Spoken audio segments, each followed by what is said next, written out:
इस तरह 3-4 दिन गुजर गए। दोनों बच्चों की जिज्ञासा दिन दिन बढ़ती जा रही थी।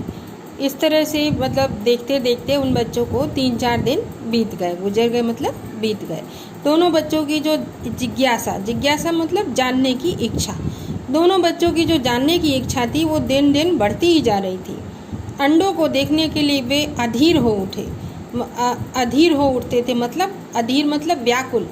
उन्हें वो अंडों को देखने के लिए वो बच्चे जो थे दोनों व्याकुल हो उठते थे। उन्होंने अनुमान लगाया कि अब जब जरूर बच्चे निकल आए होंगे। अब उन्होंने सोचा कि अब इतने दिन हो गए, अब तो बच्चे निकल ही आए होंगे।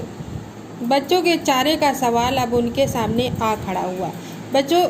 बच्चों के चारे से मतलब यहाँ पर चारा माने 2-3 शब्द होते, मीनिंग होते हैं इसके। चारे की एक मतलब चारा, खाने वाला चारा जो जानवर खाते हैं, या जो बच्चे वो अंडों चिड़िया के खाते हैं, चिड़िया ये जानवर पक्षी जानवर खाते हैं, इसको चारा बोलते हैं।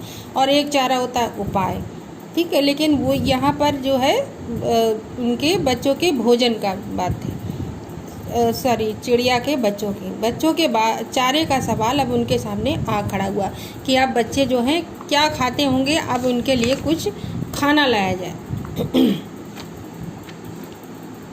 चिड़िया बेचारी इतना दाना कहाँ पाएगी कि सारे बच्चों का पेट भरे।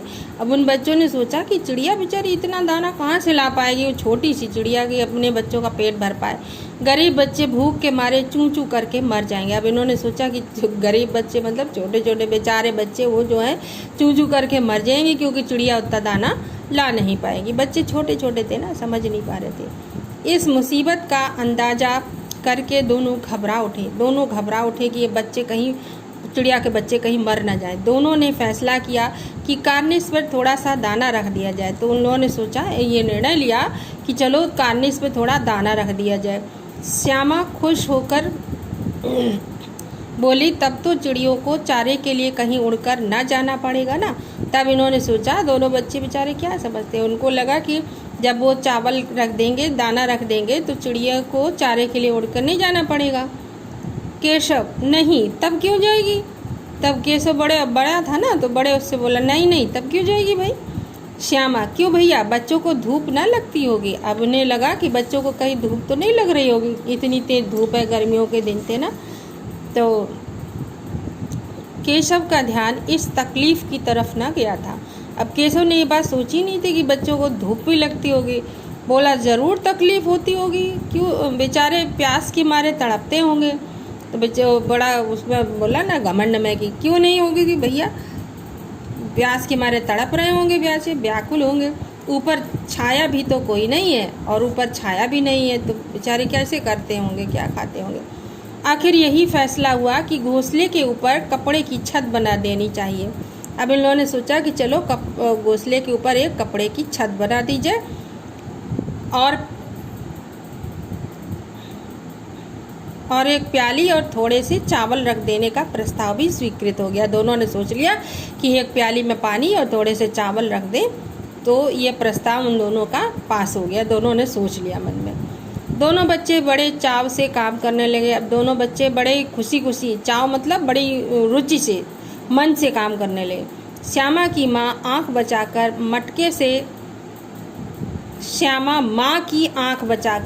मटके से चावल निकाल लाई। और श्यामा ने जो है माँ की आँख बचा करके मतलब माँ से छिप करके मटके से थोड़े चावल निकाल लाई। वो केशव ने पत्थर की प्याली का तेल चुपके से जमीन पर गिरा दिया। जो पत्थर की जो प्याली थी जिसमें इन लोगों को तेल लगाने के लिए रखा जाता था, उस प्याली को तेल जो था श्यामा ने चुपके से गिरा दिया। और क्या किया, जमीन पर गिरा दिया, उसे खूब साफ करके उसमें पानी भरा, और उसको खूब रगड़ करके साफ किया और उसमें पानी भरा। अब चांदनी के लिए कपड़ा कहाँ से आया, चांदनी मतलब ढकने के लिए कपड़ा कहाँ से लाए। अब दोनों सोचने लगे। फिर ऊपर बगैर छड़ियों के कपड़ा ठहरेगा कैसे। अब उन्होंने सोचा कि कपड़ा मान लो मिल भी जाए तो वो रुकेगा कैसे रखा जाएगा, और छड़ियाँ खड़ी होंगी कैसे, और जो डंडी होंगी वो खड़ी कैसे होंगी। बड़ा दिमाग लगाया बच्चों ने। केशव बड़ी देर तक इसी उधेड़ बुन में रहा। केशव जो था बहुत देर तक यही सोचता रहा कि कैसे करें आखिर।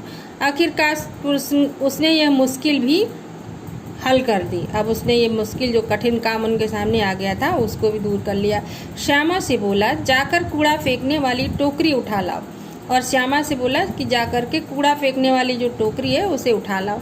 अम्मा जी को मत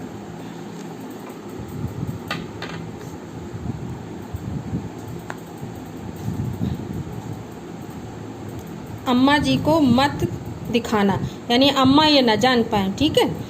श्यामा, वो तो बीच से फटी हुई है। तब श्यामा ने बताया वो तो फटी है बीच से, उसमें धूप ना जाएगी, उसमें धूप जाएगी फिर क्या करेंगे। केशव ने झुंझला कर कहा, तू टोकरी तो ला। अब ये खिसिया गए, बड़े थे ना, कि तू टोकरी तो ला पहले, फिर मैं बताऊं। मैं उसका सुराख बंद करने की कोशिश हिकमत निकालूंगा। सुराख मतलब छेद, मैं उसका छेद बंद करने की कोई ना कोई हिकमत निकालूंगा, कोई ना कोई तरीका निकाल लूँगा।